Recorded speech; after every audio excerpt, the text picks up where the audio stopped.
Drama serial हसरत की आने वाली एपिसोड में आप देखेंगे कि अब अरहम की माँ तो हॉस्पिटल ही पहुंच गई है, क्योंकि अब तो अरहम ने अपनी कसम खाने का बोला था।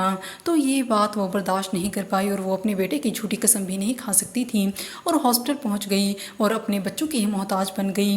और यकीनन उसे बातें सुना रही होती है और उससे कह रही होती है कि ये सब तुम्हारी वजह से हुआ है, तुमने ही भाई को कहा होगा। और उसे ये भी कह रही होती है कि अगर मुझे पता होता कि तुम शहद दिखाकर जहर चटाती हो तो कभी भी अपने भाई की शादी तुमसे ना होने देती हो। दूसरी तरफ अरहम की माँ जो कि अब अपने बच्चों की मोहताज बन चुकी हैं, इसलिए वो कह रही होती हैं कि हे मेरे लिए तो यही बेहतर था कि अल्लाह मुझे ले लेता और लेकिन अपने बच्चों का मोहताज ना बनाता, क्योंकि मोहताज तो बहुत बुरी शय होती है।